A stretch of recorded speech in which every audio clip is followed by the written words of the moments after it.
Wire transfer services to Afghanistan have resumed as an economic crisis looms over the country. Western Union and MoneyGram had suspended services after the Taliban took control of the country last month. Afghanistan's economy relies heavily on funds from migrant workers overseas. Afghans have been lining up for hours outside banks after the Taliban imposed a strict $200 weekly withdrawal limit. Some have reported waiting days to take out money. For more on what comes next, I want to bring in Obaidullah Baheer in Kabul. He's a lecturer of transitional justice at American University in Afghanistan. Thanks so much for joining us. And you know, I should tell our audience, you chose to stay in Kabul instead of evacuating. How are you doing? How's your family doing? Why did you choose to make that decision? And have you at all interacted with the Taliban so far? Thank you for having me on air with you. Again, if you look at the Greek literature of referring to Earth as Gaia, if you look at the Russian language of referring to one's own country as the motherland, it's the analogy to a parent. And once your parent isn't doing well, you don't just get rid of them or turn your back on them. So for me, as I enjoyed a certain level of safety net and privilege that other people did not, meant that I owed it to my country to stay and try to make a difference. I have been interacting with the Taliban. Again, this is their government now. So you go out, you have to interact with them, you have to deal with them. They're being very passive with regards to policing, so they don't interact with you too much. They stop cars, they check for car papers just to make sure that cars aren't stolen. But we're yet to see the actual governance side of them as soon as they announce something similar to that. So one of the challenges that the Taliban is going to face when it comes to actually governing is money. The U.S. has frozen billions of dollars in assets that are in American banks. And I presume, you know, it's one of the things that the Biden administration will have as leverage to ensure that the Taliban is what they say they are, which is a different type of Taliban than they were 20-odd years ago. But that being said, there's an economic crisis on the horizon. What actions must the Taliban take to address this?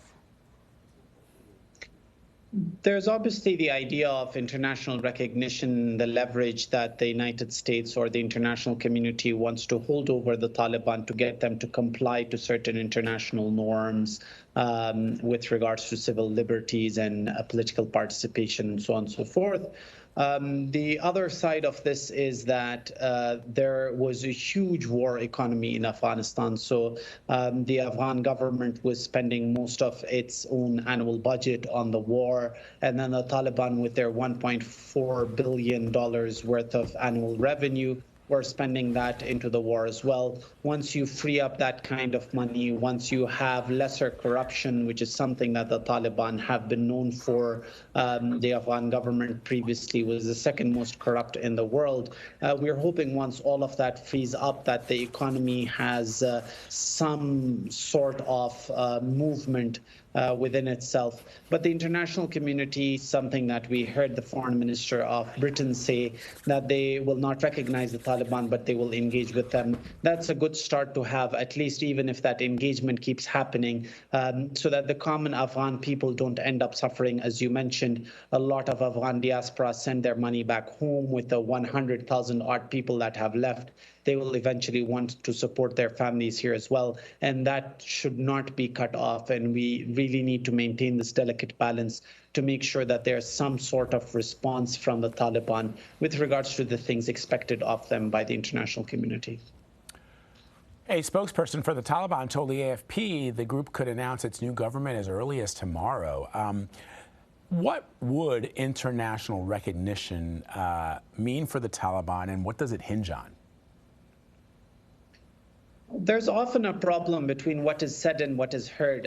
The international community or the United States and its allies have been very clear and vocal with regards to the inclusivity in government that they expect. And obviously that has multiple dimensions, including different political parties, including genders, including ethnicities. And what the Taliban have heard is that it just has to be inclusive, as in it has to be broad-based with regards to the ethnicities that it includes.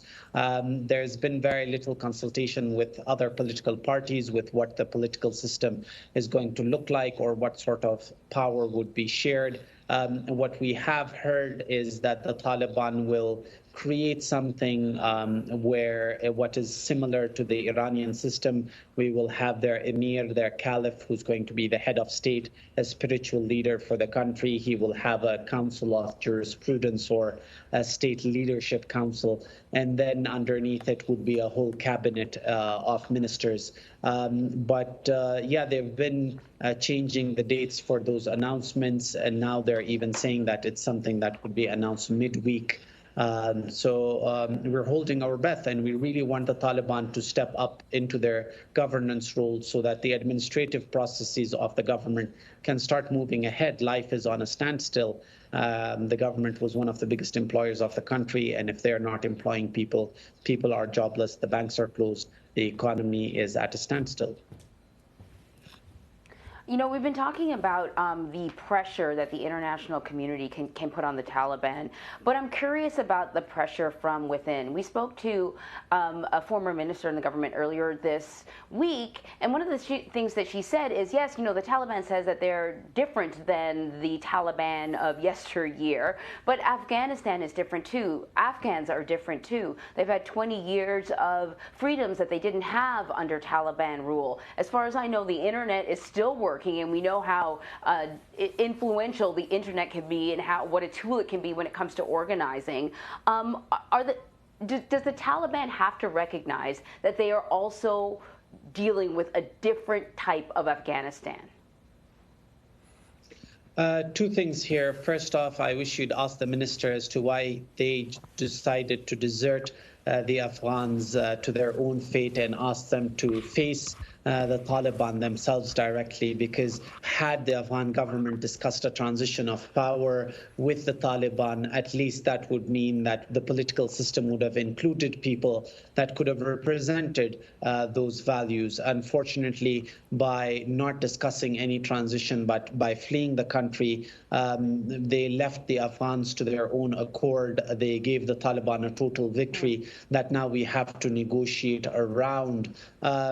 And then on the other end as well, the Taliban, at least based on their rhetoric, are sounding different than they were 25 years ago. But a piece that I recently wrote for the Washington Post was with regards to how do we move forward now. And that idea includes this concept of us making do with what we can get for now, at least get enough space to start operating with our liberties. That means we negotiate different circumstances or difficult circumstances, but at least women start participating.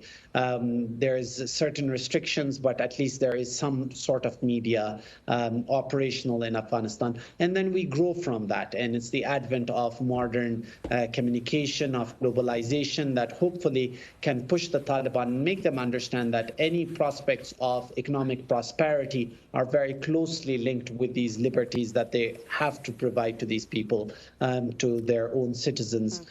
So it's an uphill battle. It's an arduous task. Peace building starts with physical security, but there's so much more to do. And we're hoping to go through this transition together. The United States has left the door open for cooperation with the Taliban in the future. So with American troops now fully withdrawn, what can the international community do to help the people in Afghanistan? I mean, do any Western governments maintain any type of, I don't know if influence is the right word, but do they maintain any kind of relationship with some Western governments that could provide perhaps a roadmap for better relations with the Taliban if they agree to certain international norms and standards? Best case scenario is that the United States keeps a channel open with the Taliban, that there is a mediator in the process as well, and they can get the Taliban to comply to what is expected of them.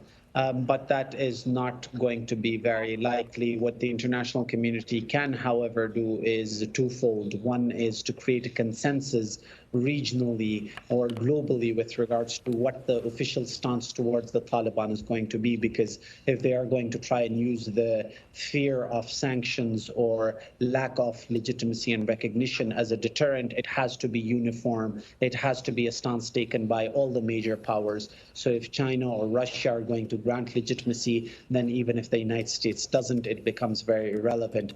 The second end is that the international community really has to support the people who are at the front lines of this struggle for a social order within Afghanistan. When those leverages are conditioned on the demands of the civil society of Afghanistan, they will have a certain weight to what they need and how the society eventually reconciles. Because look, we've had a vision of Afghanistan, then the Taliban come in and take power, absolute victory, with a completely different vision of Afghanistan. Now we have to find a middle path. We have to reconcile that vision, and that's where the international community comes in as well. And then lastly, there's also the idea of extracting those who are vulnerable, who are under threat, be it academics, be it people who've worked for the previous government. As much as it would hurt Afghanistan with regards to a brain drain, it's not worth more than their safety and their lives. And if the Taliban really want to stop that, they would really have to win people's confidence over or create a society in which these people want to come back and serve their own country. Really good point. Listen, before we let you go, I want to ask you about some of the news that we heard early this morning about heavy fighting that's erupted between anti-Taliban resistance fighters in Afghanistan's Panjshir Valley, which is pretty much the only province in the country that has not fallen to the Taliban. What kind of implications does this battle against the resistance in this province have on the Taliban's newly forming government and the prospects of international recognition? The prospects of a victory for the resistance are very low. The resistance is 5% with regards to its size compared to the Taliban. The resistance is centered in Panjshir, which is surrounded from all four directions by the Taliban as well. All of those create very difficult circumstances for the Panjshir resistance to really have any sense of success or probability of success. But on the other end, this is a golden opportunity for the Taliban as well. The Taliban can show political maturity by negotiating and reaching a political settlement. The problem was that that sort of communication and dialogue was happening since day one. I guess Panjshir and the resistance were demanding too much. They were asking for almost 1/3 of the government, which is something the Taliban, after capturing all of Afghanistan, would not do for one district. So as a common Afghan, we really hope that this fighting does not happen, because we know that at the end of the day, the casualties will be poor Afghans. And the leadership, whenever faced with losing prospects, are going to get on airplanes and leave Afghanistan. So let's just hope that this is the end of bloodshed and another battle does not rage in Panjshir and sense prevails across the lines. It sounds like what you're describing is a situation where the Taliban forces could sort of squash the resistance if they wanted to, because militarily they're more powerful.